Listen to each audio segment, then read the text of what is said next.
What's up, everyone? Roll call with Karina and Estelle, episode 25.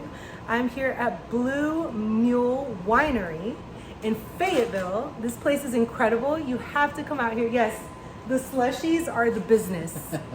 Seriously. And Ashley, like, we love her. She's amazing. Anyways, come tell her hello. Tell her we sent you.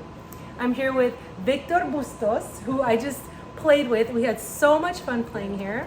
And I said, you know what? Impromptu. Let's do an interview. Let's do it. Yeah. So I'm so glad that you could join me and that you were up for it. Because you're a total rock star. If you're not on the road, like, I don't know when I'm going to catch you. October maybe? Right. December maybe? Yeah, I don't know. exactly. So, Victor, tell us about you. Like, where were you born? Where was I born? I was born in Valley, Texas. In Mercedes, Texas. Mercedes. Exactly. Nice. Okay. But I don't know much about it either. Oh, okay. Yeah. Okay. So how long were you in Mercedes before you As a moved? baby, just, my parents were kids and migrant worker families. Wow. Bouncing from the Valley. My mom's from Michigan, Texas. My father's from California, Texas. They just happened to be kids that met in the Valley. Oh my goodness. And, What a magical place for them to meet, right? Right. So, yeah. So Victor, tell us a little bit about what you do and how you got started. Oh, wow. I play guitar. Try to play guitar. Man, I've been doing it for a long time. One of those things where just what I saw. I actually wanted to be a drummer, but all my You friends, did? all my friends were better than me. So, Aww. and, You're such an amazing guitar player, though, that I think that was meant for you. yeah. I mean, this guy is a true performer. He comes out with like tons of pedals and he can loop stuff, and you've got a full song, and it's really amazing. It's amazing to watch you work, you know, and to be able to work with you. So okay, so Mercedes. So what happened after Mercedes? Where did you go to school?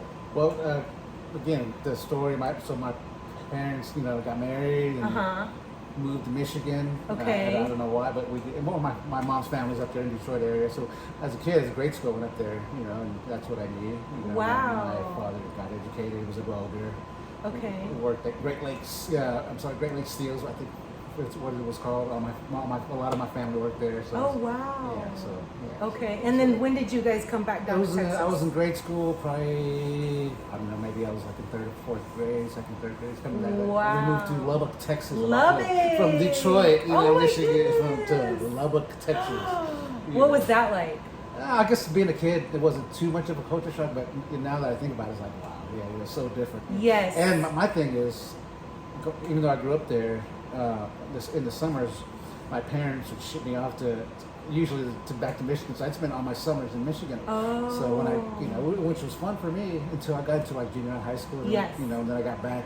I would be gone. Then when I got back, it's like, oh wait, so-and-so's dating so-and-so. Missed out on all that, Yes. stuff because I was somewhere else. So, Right. Yeah. Like that guy took my girl over the summer. right. Who does he think he is? Right. Yeah, I get But it. anyway, but that's so that was my experiences. It was kind of weird. Now I'm grateful for it just because I was would have these big city experiences and come back to Yes. Lubbock and have all these weird clothes that people are like, you dress weird. I'm just dressing, because I like. I'm eccentric. Yeah, I'm right. unique. Stop. So yeah, being small town, Yes. I got that look. I didn't have many problems, but it was just that they just small town. They were like, who is this kid coming from? Where's Yes. this person coming from? So Yes. literally a different place. And sometimes it's your energy. Like people are like, oh, they're just different, but you're like different, unique in a good way. But people don't understand. And as artists, sometimes we're misunderstood. Right. So it happens. So tell us what got you into like being a musician and being the rock star guitar player you are. Getting to the music, that was easy. It was my uncle when I was in Michigan. Aww. He was a singer. He was a lead singer. Oh, cool. Yeah. And he just was cool enough to let this 4 or 5-year-old hang around him. He's a teenager, 16, 17, 18-year-old, but he let me hang around. He would pick me up to go hang out with his friends and rehearse and watch his band play. And I didn't know anything. I didn't know any different. How I was just fun. I thought it was cool. And Yeah. just took to the guitar. What was the name of his band? It was one of his many bands, but the one that was kind of popular, they played around Detroit a lot, it was called Chaz. Chazz. Chaz. Ooh, what kind of music did they play? Covers, rock. Oh, rock cool. covers. Yeah. So that's how I learned a lot of songs. Yes. Just hanging out at rehearsals. Yes. And the guitar player, one in particular, his name Louis, I think Martinez. During the rehearsal, he would just turn around and show me the chords, show me while they're rehearsing. How fun! And I was able to pick it up pretty quick. Even my uncle caught that, because leaving the one rehearsal, he's like, "I see what Lou's doing." He goes, "I can't do that." Oh, so he was just a singer. Yeah, right. Okay. He wasn't a musician, Now he plays. Wow. Now that he's older, he's retired. He's in Florida now. He's doing his one man band thing as well. Oh, cool. yeah. Santiago Sounds, I think. Look him up. Oh, that's awesome. So shout out to Theo. Yeah, Theo Sandy's Santiago Sounds, if I'm not mistaken. Theo Santiago and Louis. And Louis, I think he's still in Michigan. I haven't heard from him in a long time. I definitely always say give him props because you got to pay homage. Yeah, because he didn't have to do that. Yeah, that's awesome. So I know you've worked on so many projects. Mm-hmm. Like, name some of the projects that you've worked on that, we know of these projects in Texas and nationwide. You've been on tour. Tell us about some of the stuff you've done. Well, the main thing I guess people would know would be the Rotel and the Hot Tomatoes from Austin. Uh-huh. The band been around 30, it would have been 35 years, 2000, but we all know about COVID, that. yes. So the band hasn't picked up since then, just for all sorts of reasons. But I was primarily doing that, and again, pre-COVID, I was doing Rotel and the Selena Tribute Band, Bitty Bitty Banda. Yes, which is great. Yeah, so for about 3 years, I was doing both bands, and it just worked out where I was basically gone all the time. So wow. Yeah, so literally between those two bands, there was only literally 2 dates in the 3 years that conflicted, Oh my goodness, you told me that and I was like, that's impressive. How does that work? Yeah, exactly. Oh my goodness. I kept getting dates and it just literally would just work out, Yeah. So, anyway, so I was busy doing that. A lot of people know me from those two bands just because we were around big bands and touring bands and whatnot. So so that's prior to that, some people might remember I was in a band called Austin Original Band. My last original project, I guess, was a band called Millhouse. Millhouse Out of Austin. It was a rock trio.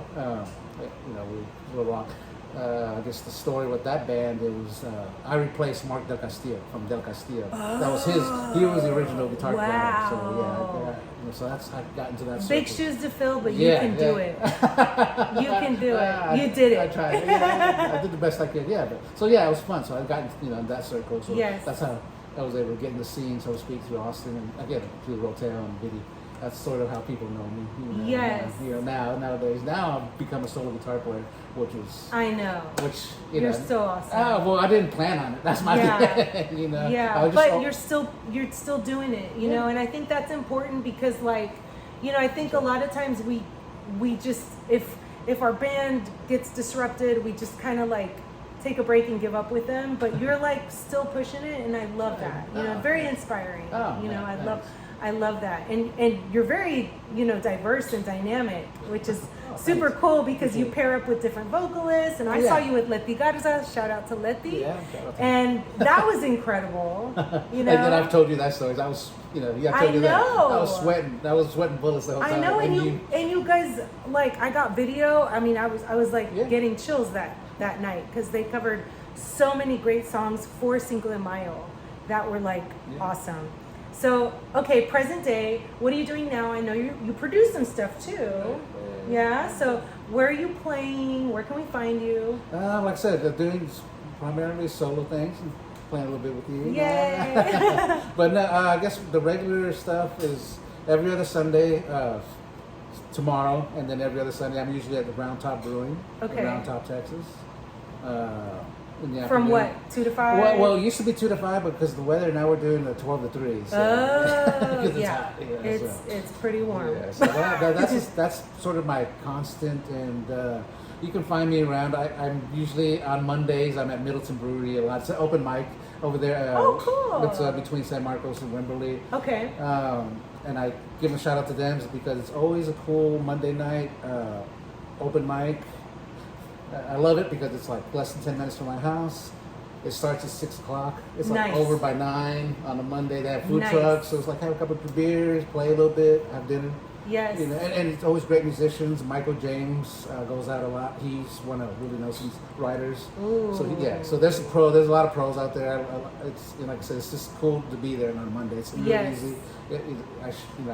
There's been times where I just not wanted to go, and I was convinced to go, and it was worth it because you ran into somebody. You Yes. meet somebody. Oh, someone wants to hire me to do this. Or do Yes. that. So that's where I'm at a lot on Mondays. You've definitely mentioned that there's some really great talent there Yeah, on yeah. Mondays. Mhm. So shout out to everyone doing their thing. Yeah, there. Middleton. Let's see, of course, my buddy who I always play with, who has me play with him every Monday, John Cavender. You can look him up. He's on all the Spotify and everything. John Cavender, and I'm trying to think who else. Of course, I'm gonna go blank now. Yes. And Well, where everybody- can we find you online? I'm just doing right now. It's just the IG, Instagram, Bustos GTR. Okay, and I'll list that at the end of the. You guys know I always list it at the end of the show, so I'll make sure that I add your IG, and you're on Facebook. Yeah, Facebook. Yeah. Are you on Bustos. Twitter? I am, but I don't really use it. You don't much. use it? Yeah. Okay. It's actually the real Victor Bustos is what it is. Oh, the real Victor. Hey. I never use it, but it's there. I'll add it. All right, there yeah, you go. because it never hurts to have followers. Right. You might start using it more. Right. So Yeah. that's awesome. Anything else you want to share with us? Any projects you have coming up? Any gigs you have coming up? You just booked 2 Right. gigs. So Well, I'll let you do it. It's us. I mean, well, yeah. So we have October 14th. 14. I know, right? I'm like, we got the December 9th, right before my birthday. I remember that. Yes, December 9th at Blue Mule My Winery. birthday party. So. His birthday party, and kind of celebrating Ashley too because Yeah. she's a Christmas It's the baby. free Yes, Ashley party. and then we've got October 14th. It's a Saturday, from 2 to 5 p.m. at Blue Mule Winery. Is it winery or wines? Winery. It is winery. Okay, yes, I knew it. Blue Mule Winery. The best slushies ever, the best wine in Texas. So you got to come out here. It's definitely worth it. Beautiful place and a beautiful lady at the bar behind the counter. Absolutely. So join us then, and thank you so much, Victor, Oh, thank you. for everything. You're so you. amazing, and we'll see you guys on the next episode. See ya. Peace.